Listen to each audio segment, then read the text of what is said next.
Hello, everyone, and welcome to Raisina Ideas Pod. We are on the third day now here at Raisina Dialogue, and we're going to have a very interesting conversation today with my two panelists. Welcome to New Delhi, first and foremost. With me, I have Ambassador Nicolai Ruge, who's a special representative for maritime security at the Ministry of Foreign Affairs in Denmark.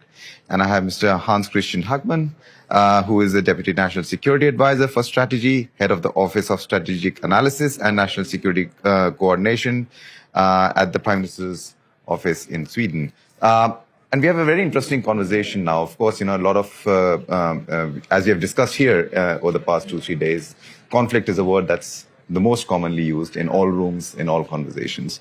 But let's take it a little bit off land, so to speak. Let's take it to the seas. In general, my question first to Ambassador, you would be, we have seen sort of an increase of threats, specifically in the maritime domain, whether it's the Red Sea, it's the Indo-Pacific, there are a lot of contestations. But let's talk about Europe and the Indo-Pacific. That's a common theme here in New Delhi, at least. What do you see in general Europe's increasing role in the Indo-Pacific? And with that, as an associated question, China's role in the Indo-Pacific, and does Europe see it as a threat, or does Europe see it as something that it really needs to address in the time to come? I think the basic point is that there's no doubt that Asia-Pacific is becoming more and more important for trade, for investments, and we have growing powers in the region. So the fact that we now see strategic competition shouldn't be any surprise. I think it's something we have to live with and find a way around and try to mitigate. And I think that's probably what the Europe and the EU in most cases would be able to do best, is to try and mitigate those kind of strategic competitions. And I think if you take it sort of down to a technical level and you focus on, you can say if it's the larger Asia Pacific, the contestation is mainly between China and the US. If you look at the Indian Ocean, it's more India being concerned about the rise of China in the ocean. And I think EU and Europe has a role to play in trying to work not only with India, but with all the littoral states around the Indian Ocean on trying to address their very tangible maritime security concerns. They may not always be sort of the high politics, but they can also be around illegal, unregulated fisheries, drugs, human trafficking, those kind of very tangible maritime security issues that they would like to have addressed. And the EU is, through various instruments and actions, already working with the littoral states. And I think that's a way of trying to build confidence and sort of lower the temperature in the Indian Ocean. And that's very succinctly put. Let me do a very quick follow up to that. We have been talking about threats around the Philippine Sea, for example. We've been talking about threats in the Indian Ocean, for example. And we're talking about, let's say, multilateralism, or there's a conversation around that multilateralism is on the downfall. It's the post-World War II order is sort of not working out. Does that mean that Europe's presence in these waters is going to, or is expected to increase as these gaps come into play, especially tactically, if not just strategically? And moving forward, will Europe have actually capacities to take on these multiple theater challenges that are coming our way? So there's definitely a real challenge that you're referring to because of the multiple theaters in play at the same time. But I'm quite convinced that you will see a strengthened EU presence in the region. I mean, it is a very important region. We've recently just have the Commissioner von der Leyen, or President von der Leyen, and the entire Commission in Delhi. I think that's a strong signal of the commitment and interest. And I think also the Indo-Pacific strategy that EU put out in 21, which focus on the rule of law, strong partnerships. I think that is also what EU can bring to the table. It needs to stand by its value and work for a rules-based system, which in this case include the UNCLOS, the UN Convention on Law of the Sea. It is under threat in various places, in various ways.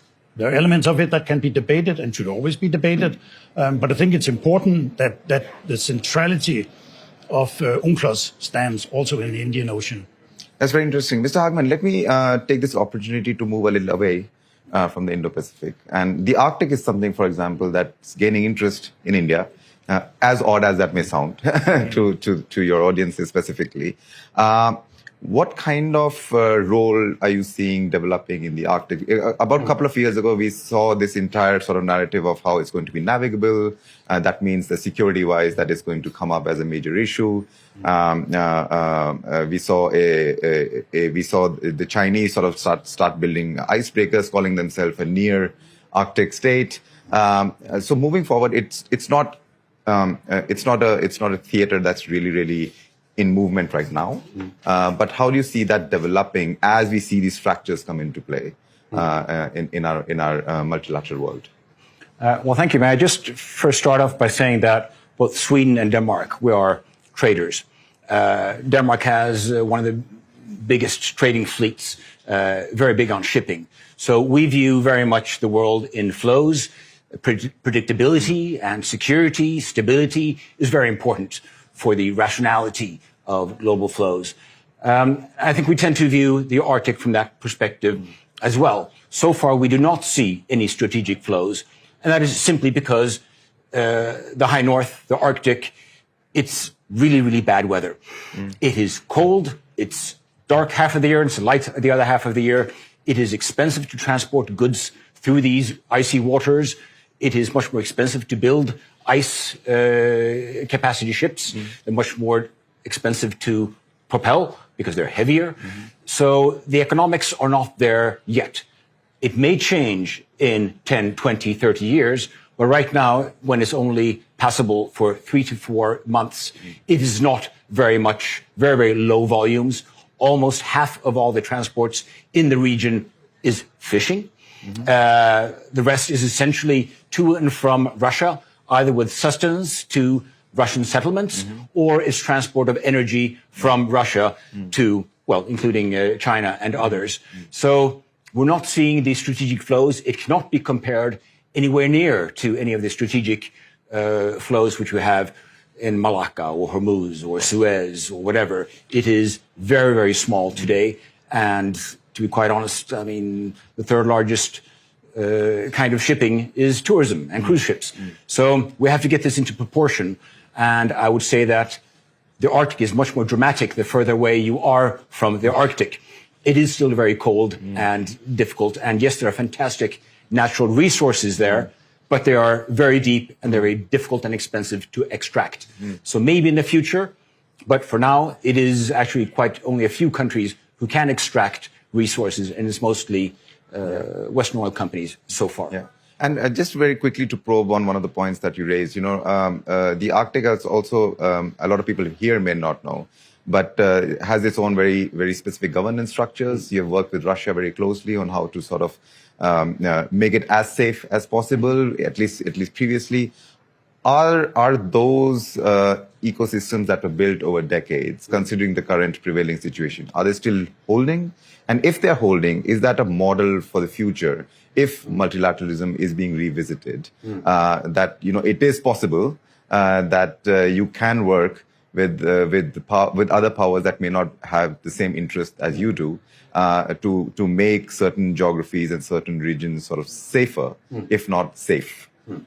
I think that is very true. And we have the neighbors we have, and we have the major stakeholders in the Arctic. Who has the largest territories? Well, number one, it's Canada. Number two, it's Russia. And then it's falling, and Norway and Denmark have considerable areas, exclusive economic zones, with great potential. But we have a working relationship. We have the Arctic Council since 1996, and there are 8 core members of this. But then we also have observers, where India is one of them, China is another, as is Singapore, as is Japan, as is the UK, Holland, and others, even Switzerland, to be quite honest. They're very well known for their navy. So we have an international cooperation arrangement, but very much of that is focused on environment, on sustainable development, but also indigenous populations, which is very part of the equation. And in those areas, we work quite well. And I think that rather have communication and know who your counterpart is. Just take Norway. They have a very deep and good understanding of the Russians. They are sharing a border with them, working with them on a daily basis.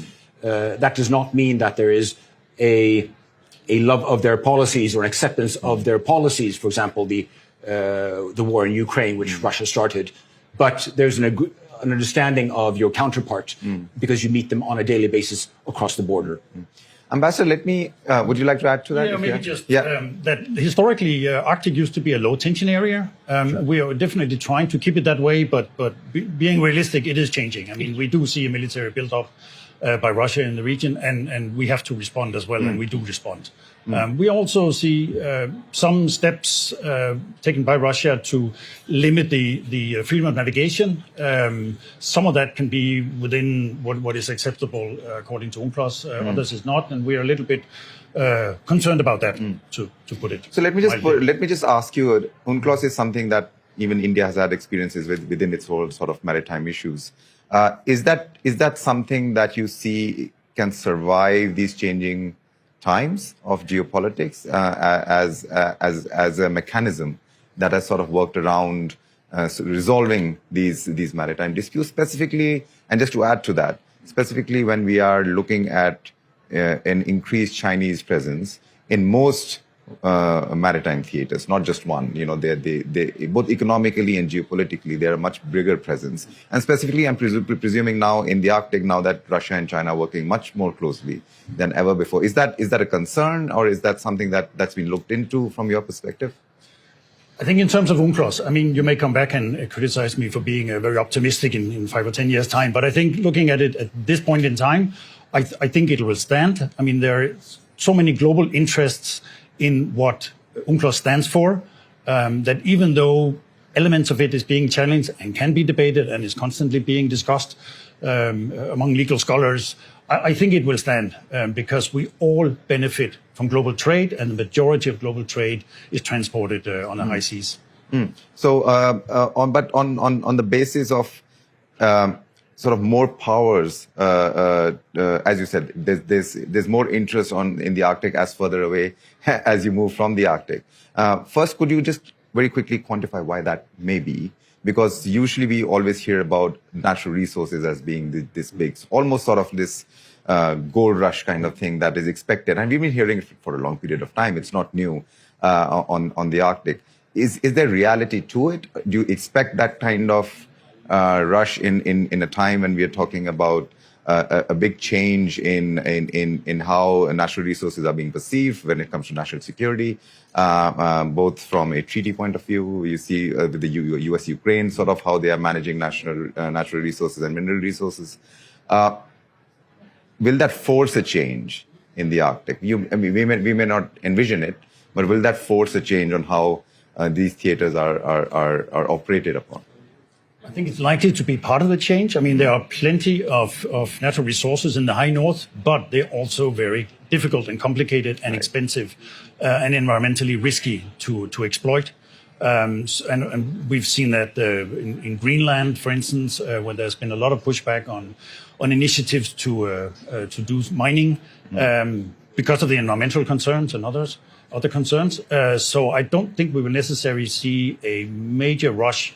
But that doesn't mean that the interest in the high north will evade and will go away. It will continue. And yes, we do also see an increased interest from China in the Arctic, and how that balance out between Russia, China, and Europe and other partners in the high north is going to be interesting to follow. And so, just very quickly coming to you, Mr. Hagman, in general, how do you see maritime theater specifically, from a European point of view, being a challenge for geoeconomics? We are seeing geoeconomics as almost trumping the word geopolitics many often, right? It comes first, and then of course geopolitics comes in, and of course there's association between the two. You can't deconflict both of them. But as economics becomes a much greater and much more integrated ecosystem, even in a world where we are challenging globalization, how does maritime security sort of feature in? And if the US is rethinking its role in the world, who is preparing to fill the gaps? Now, I think, first of all, the US is not leaving the world stage. And just because we have a plateau of globalization, it's still at a very, very high level. Still, 90% of all goods are transported, as the ambassador said, on ship. So, yes, there will be disruptions with tariffs. Yes, there will be disruptions with protectionism. But a lot of the flows, a lot of the bulk will still continue more or less. We're not seeing stovepipes, we're not seeing silos. Maybe increased spheres, we will see some duplication. We will have different cloud services in different areas. We will have certain internal production, for example, especially in sensitive materials or sensitive components. That is the case, and that's an irrationality in the greater. But I do not see a huge shift. No country is pulling out of China entirely. 120 countries have China as their biggest trading partner still, even with all of the talk and rhetoric of de-risking and decoupling. And even India has China as its almost largest trading partner, now second largest trading partner.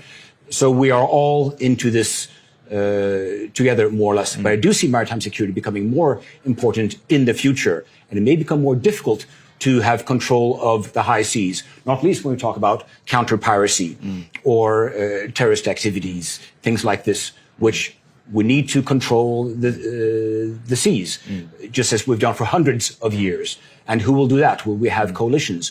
Who will participate in, I'm thinking of Red Sea and the Gulf of Aden, for example, that it is more expensive to take the ships around Africa rather than to take the shortest route. Sure. So, but you need to raise the costs considerably in order for it to be worth the risks of taking it through the Arctic, for example. We shouldn't forget that it is expensive to do that. The reliability of the Russians is not perhaps always there. We are dependent on Russian lighthouses, Russian search and rescue capacities. These things, they're not entirely inviting and not commercially viable. And that's not just the extraction, but also the flows of goods. Right. It's not there yet. Right. But in general, I do see maritime security becoming more important and less self-evident than it was when the US Navy, and before that, the Royal Navy, ruled the seas. Ambassador, let me come to you for the final question of our time, since we are running out. Just very quickly, 3 points in your view when it comes to both maritime security, as Mr. Hagman highlighted, this is going to be a big challenge, issue, and opportunity at the same time. And sort of from your vantage point, how do you see these maritime theaters that are coming up in a very patchy manner, almost disrupting, as we talked about, forcing trade to go one way or the other way. The Malacca issue was always highlighted as a problem. So was the Strait of Hormuz. But now there are many more that seem to be there. Is that challenge, are we prepared to address those challenges? Or it is going to take a level of disruption, as we mentioned, to force that change to come into play? I think if we look at challenges to maritime security, I mean, they're definitely increasing. We have in Denmark just recently put out a new global strategy on maritime security, which exactly tries to look at the entire spectrum of challenges against maritime security. And it's not only piracy, far from it. That was the focus 10, 15 years ago. Now it's increasingly about semi-states powers, like what we experience in the Red Sea with the Houthis attacking commercial ships. I mean, that's something brand new, and it's a total different kind of threat that takes a different level of response, as we have seen by US-led and EU-led naval operations in the Red Sea.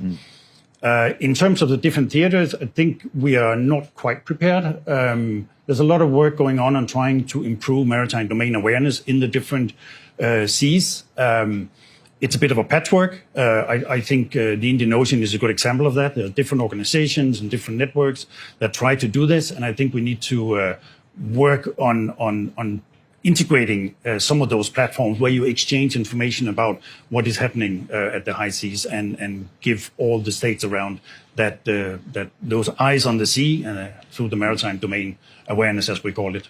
Yeah, definitely. So, I mean, challenges all over. The challenge is over, but within those, I hope we find opportunities. So thank you so much for your time, Ambassador Ruge, Mr.